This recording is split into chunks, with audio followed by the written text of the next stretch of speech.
I'm Tom Brown, your host today. GreenTV is brought to you by the St. Joe Valley Greens in South Bend, Indiana. Please check out our website and come visit us at our monthly meetings. Scott Ridder is neither a Democrat nor a progressive. Scott Ridder is a former Marine war planner. He targeted bombs for the Marine Corps in the First Gulf War.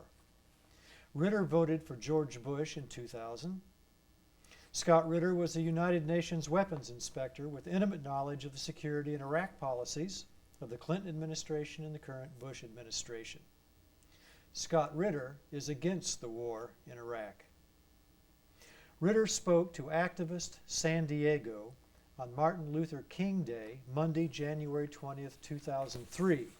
His purpose was to prevent a war in Iraq if possible. How is it that an avowed warrior and former supporter of the Bush administration became a peace activist? Join us as we listen to part 2 of Scott Ridder's tale. Sending more troops back there, what is your feeling about a country that does this? Okay.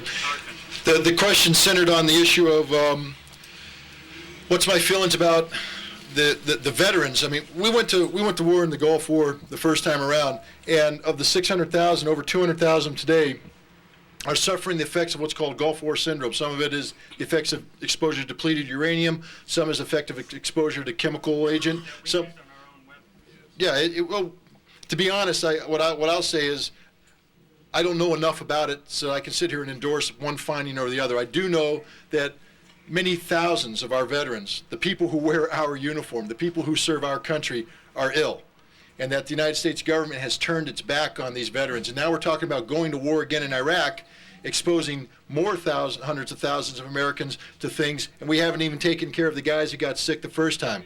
And 10,000 have died. And that's, everybody says that, the Gulf War didn't cost us anything, only a couple hundred combat deaths. Well, 10,000 brave Americans have died because of Gulf War syndrome.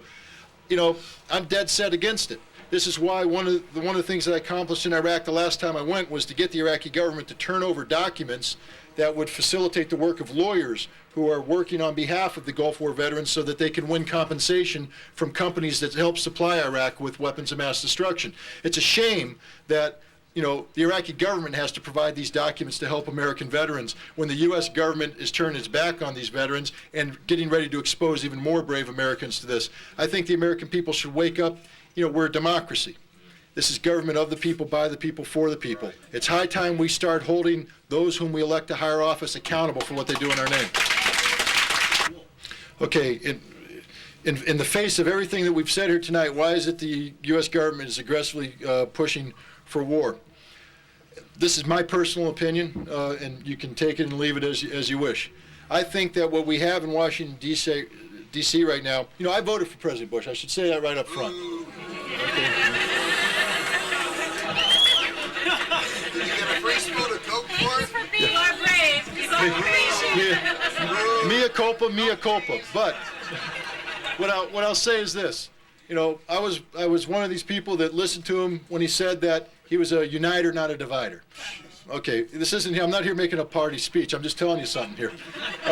He said he would reach across party lines and build a coalition, etc. But to do that, a politician has to be comfortable that he has a mandate. And I'll tell you, if we learned anything from the 2000 election, you can say it was stolen or whatever, but however you come out on that, he didn't get a mandate. And what happens to a politician when they don't get a mandate? They fall back on their political base, and unfortunately the political base for the Republican Party is the far right wing, the neoconservatives. So we have a situation where the president won, stole, whatever, the election, and now he comes into power, and he in turn empowers this very narrow fringe element of the Republican Party, the neoconservatives. And now they have hijacked the decision-making hierarchy of the United States of America, and they need to sustain their hold on power. And how does a minority sustain their hold on power over the majority? You create the concept of perpetual war, perpetual crisis. In 9/11, the horrific events of that day were tailor-made for the neoconservatives who had a plan in place, ready to go. That's why we have Homeland Security. That's why we have the war on terror. And the war on terror obviously wasn't terrifying enough to the American people, so now we need the war on Iraq. That's why we have the national security strategy of the Bush administration, which speaks of American unilateral application of force to respond to problems and issues that arise that we unilaterally define. It's an outright rejection of international law. It's an outright rejection of the framework of law that has held the world together since the end of World War II. This is simply about ideology and promoting ideology. The Iraq War is not about the security of the United States. The Iraq War is about implementation of the Bush doctrine. And the Bush administration all but admits that the Iraq War will not solve anything. It's going to open up a whole host of new issues. When I had a debate with Richard Pearl, who's an advisor to the Bush administration, and Richard Pearl and I were talking about the potential outcome of this war. And I said, if we go to war void of international support, there's a good chance that we would destabilize the entire region. And, we have to listen to Hosni Mubarak, the president of Egypt, when he says, if you go to war with Iraq, you will unleash forces inside Egypt that I cannot control. I may not be here. And the King Abdullah of Jordan says the same thing. There's a good chance that all these nations that we currently call friends and allies will collapse and be replaced by anti-American Islamic fundamentalist type governments. And Richard Pearl, the moderator, turned and said to Richard Pearl, well, Mr. Ridder said something here. How do you handle that? And Richard Pearl said, what's the problem? You see, Richard Pearl and those who are promoting this doctrine believe that the Middle East is a failed region. They believe that there has to be a revolutionary transformation of power in the Middle East that pulls the Middle East and these Islamic nations out of centuries of feudal theocratic, lockstep into, Western liberal democracy. Well, that's nice, but what does revolutionary transformation of power mean? Lenin used that term when he spoke of transforming the peasantry into the proletariat. And Lenin said, I'm willing to accept millions of deaths to do this. Are we as Americans willing to stand by while our government implements a policy that will result in millions of deaths? I think not. That's what's pushing the Bush administration, though. That's my opinion. Yes, ma'am. Okay, I'll get to you in just a second here, but I'll deal with these two peripherals first. What about oil? I think oil is definitely, it cannot be ignored. I mean, anybody who understands what drives the American economy and drives the international economy knows that it's oil. And oil is, part of the equation of power. But oil isn't the sole thing. I believe that this is about ideology. I mean, oil was there when you had Democrats in office. Oil was there when you had other Republican Party. But we're talking about this fringe wing of the Republican Party, these neoconservatives who are pushing ideology. Oil plays a very important role, but I believe that oil actually exploits the policies of these as opposed to this ideology exploiting oil. I think the ideology is in the lead and oil comes in behind and influences. Now, the nuclear thing, I'm scared to death of this war with Iraq because the Bush administration has put forward a nuclear policy planning document that says that the United States can initiate the use of nuclear weapons in a non-nuclear environment, meaning that it's not about mutually assured destruction anymore. It means that if a scenario develops where we think the use of a nuclear weapon will be to our benefit, then we will use it. One of these scenarios goes as follows, where tens of thousands of American troops are stranded in a hostile land where they are exposed to the potential of chemical and biological warfare. The potential, not the reality, the potential, where they can potentially be attacked by chemical and biological weapons. So now we go to Iraq. We send 250,000 troops in there, and they get bogged down in street fighting. We suffer casualties. We don't have the means to reinforce. The Middle East explodes in a sea of anti-American discontent. The port facilities that we would use to reinforce our troops are cut off, denied to us because of popular unrest. The governments we were looking to for support no longer exist. Islamic fundamentalism has swept the area. Now what do? We have tens of thousands of Americans at risk, and our assessments have given Iraq chemical and biological capability. So how do we respond? And to me, that's one scenario in which the Bush administration may very well initiate a nuclear weapon, attack Iraq with a nuclear weapon. And to think of the United States, again, bringing nuclear weapons to bear on the world sickens me. So now to your question, ma'am. My other question was, why isn't Cheney held accountable for having traded with Saddam? Okay, the two-part question. One deals with Donald Rumsfeld, and when he was the special envoy of Ronald Reagan to Iraq, he was also involved with pharmaceuticals. Did he profit from that? I have no way of knowing. But I will say this about Rumsfeld's trip. Rumsfeld's trip initiated an exchange of intelligence information between the United States and Iraq. In 1988, I've had the honor, or whatever you want to say, the opportunity to debrief Wafiq Samurai, an Iraqi general who ran the intelligence, military intelligence division of the Iraqi military responsible for Iran during the Iran-Iraq War. And he was the lead liaison between the Americans and the Iraqis about the exchange of intelligence. And he said, you know, the Americans would come in and put their satellite photographs out there on the table and plot out the Iranian defensive dispositions, and then would sit back while we planned our attack, and we would sit there and talk about the integration of chemical weapons into our attack plan, and the Americans did nothing to stop us. They said nothing. So, you know, Donald Rumsfeld was part of a process which facilitated the Iraqi use of chemical weapons in the 1980s, and you know, now he's sitting there leading the attack, wanting to go to war against Iraq because they did that. And that's a little bit hypocritical.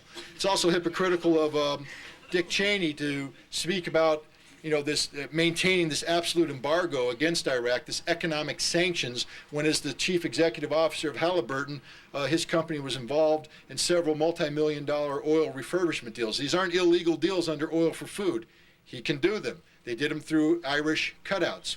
But the bottom line is Halliburton profited from a policy of economic engagement with Iraq that Dick Cheney hypocritically condemns. So there's a whole bunch of hypocrisy out there in regards to Iraq, and we should all keep our minds open to that. I have a question. Yes, ma'am.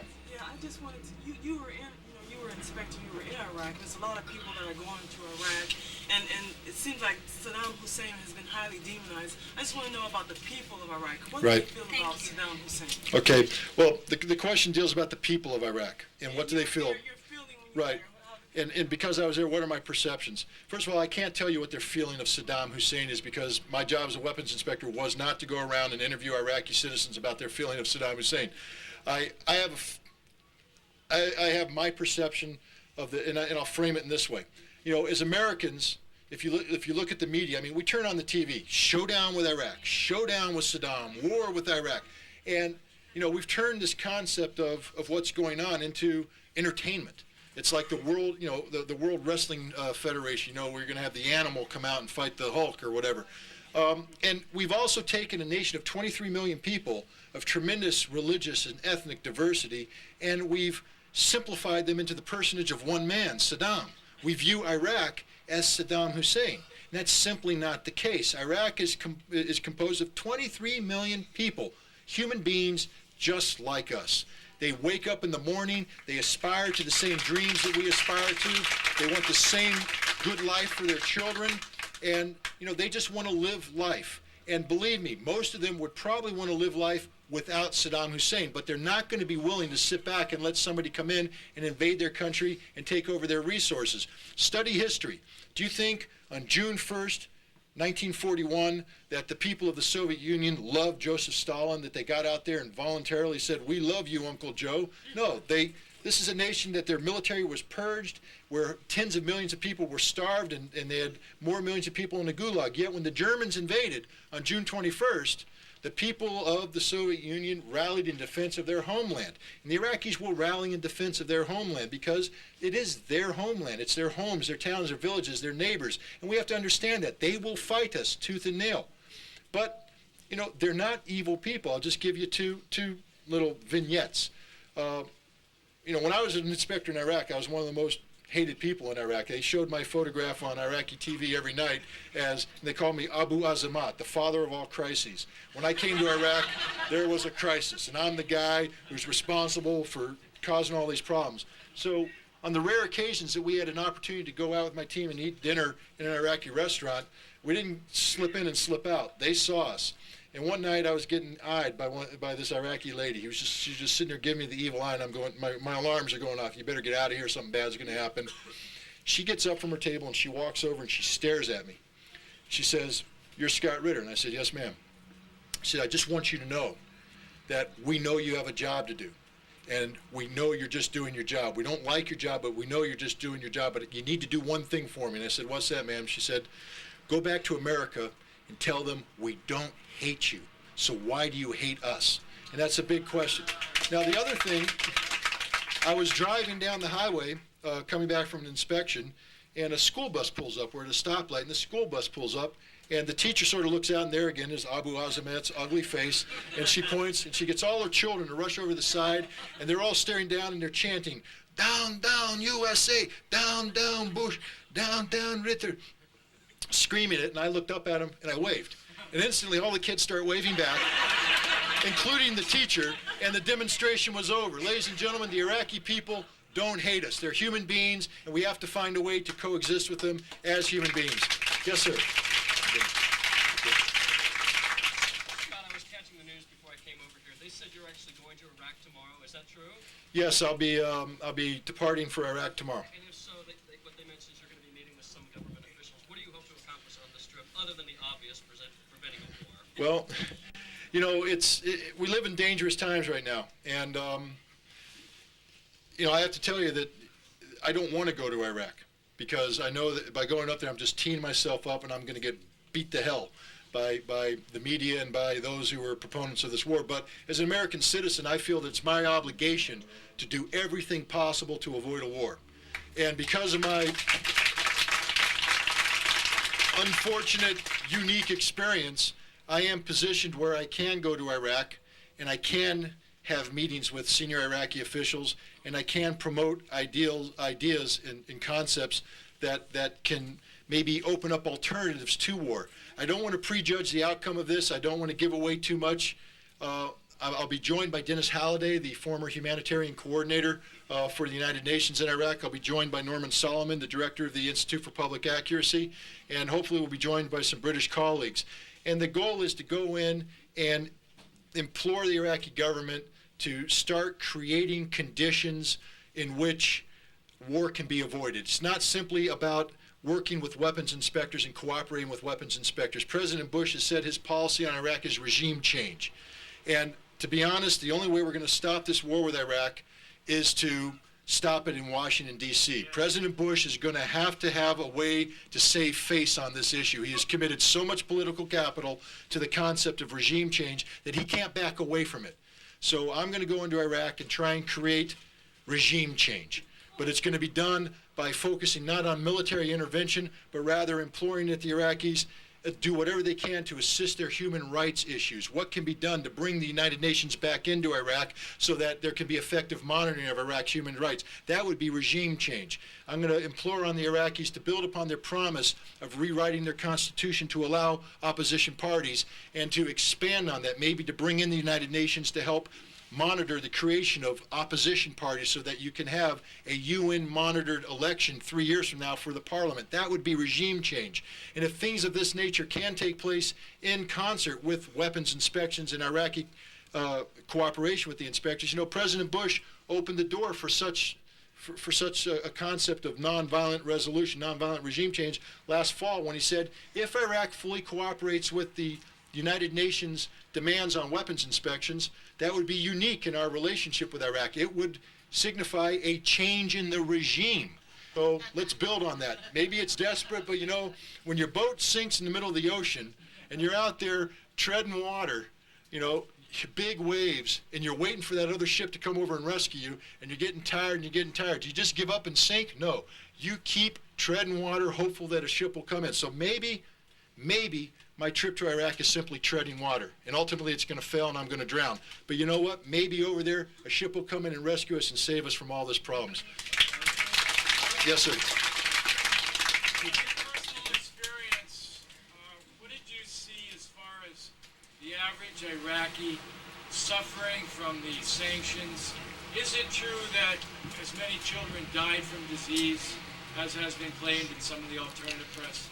Okay, from my personal experience, what are my observations of the true level of suffering in Iraq as sanctions? Is it true that as many children died as claimed in some of the alternative press? I was a weapons inspector in Iraq. My job was to go into Iraq and hunt down weapons of mass destruction. I wasn't there to implement humanitarian policies. I feel very comfortable talking about weapons inspections.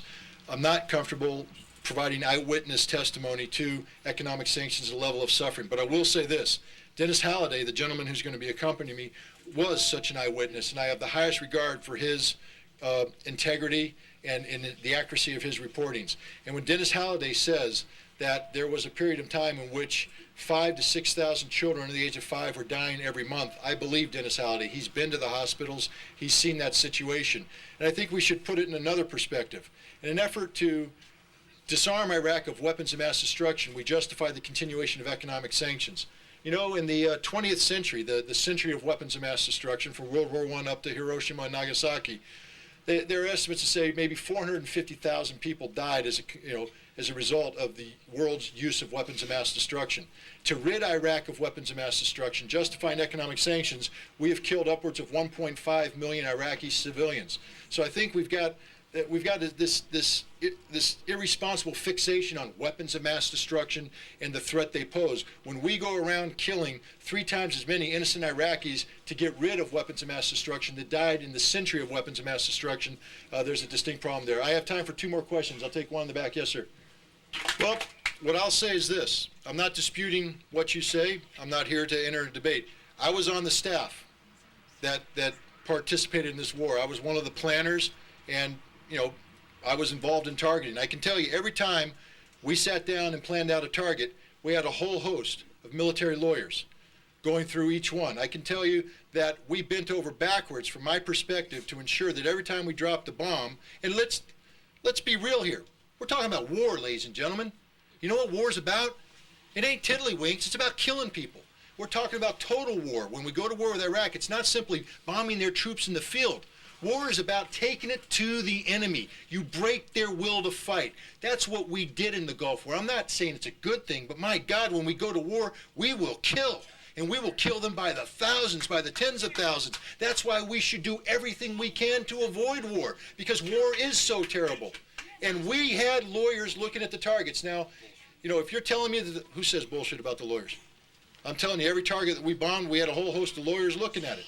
And the lawyers were there to ensure that the targeting took place within the framework of the Geneva Convention. If you have a problem with the lawyers' findings, that should be investigated, and I would recommend you write your congressman and ask for a complete review of the targeting process. But I'm here to tell you that war is a damn horrible thing, and that people will die in war, innocent people will die in war, and I'd rather not be debating the sins of why we targeted this and that. I'd rather avoid a situation where we're targeting the Iraqis to begin with. Last question in the back, all the way. Yes, sir. Yes, I was wondering, in regards to your statements earlier, it almost sounds as if U.S. foreign policy makers dictate what the UN does. Yeah. You said it was because the U.S. pulled the inspectors out in '98. Now we tell them to go back. So what is the function of the UN then? And the second question is, if you have any contact or any relationships with Iraqi officials or their private citizens, and if you ever received any gifts from them. Okay, I'll answer the first part first. Do I have any contacts with Iraqi officials or its citizens, and have I ever received any gifts with them? I don't have direct contact. Look, I wouldn't go to Iraq unless there was a vehicle for me to communicate with the Iraqi government to get them to approve the trip. So there is a way that I can communicate with the Iraqi government. It's been reported to the U.S. government. They're fully aware of it, and that's what I have to use to facilitate the trip. Would I ever take a gift from the Iraqi people or the Iraqi government? No, not at this point in time. That would be something that would, cast aspersions on the credibility and the viability of. Pardon? Never. I would never take monetary gifts or other gifts from Iraq. I'm not here to enrich myself by taking gifts. I'm here to promote a policy of peace and justice for the United States. 2, what was the first question? I'm sorry. Whether or not U.S. foreign policy makers dictate. Okay, to the UN. The United Nations is a collection of nations. It's United Nations. It's a membership. But that membership, when it comes to issues pertaining to international peace and security, the membership is complicated. It requires dues. The members pay dues. The United States happens to... But even when the United States doesn't pay the totality of its dues, understands that we put a lot of money into it, which means we have a lot of influence over the United Nations. We're able to do things such as saying, if you don't play the game by our rules, we'll pull the funding. So we intimidate people. It's a policy of intimidation. On the Security Council, there's 5 permanent members of the Security Council. And since the collapse of the former Soviet Union as a viable counter to the United States, we're the sole remaining superpower, and we use our status to intimidate the members of the Security Council to the point that we do bully the United Nations, and thereby the United Nations loses its effectiveness. But what we're seeing right now is that the world believes in the United Nations. The world believes in the concept of the United Nations. And while the United States does have the ability to carry out unilateral policies, the world is starting to stand up and reject what the United States is doing. And that's the real danger. We have the Security Council. We have the Security Council beginning to speak with a unified voice against this American policy. So, I'll leave you with this final thought. We speak of Al-Qaeda. The United States, here in America, we say Al-Qaeda is the number one threat to international peace and security. Al-Qaeda is the biggest threat out there to the world. Leave the borders of the United States. If I were running the Department of Peace, I would sit there and say, from a national security perspective, I would put forward a policy that issues a passport to every American citizen and gives them a $5,000 cash lump sum to travel outside the borders of the United States and see how the world views us. Because I'll tell you this, the world views the United States as the number one threat to international peace and security. And if we invade Iraq along the lines that President Bush is currently talking about, it's not just a perception, but ladies and gentlemen, I have to tell you, it becomes a reality. We'll become a power that is not reflective of the true promise of America. Thank you very much for coming tonight. It was a pleasure.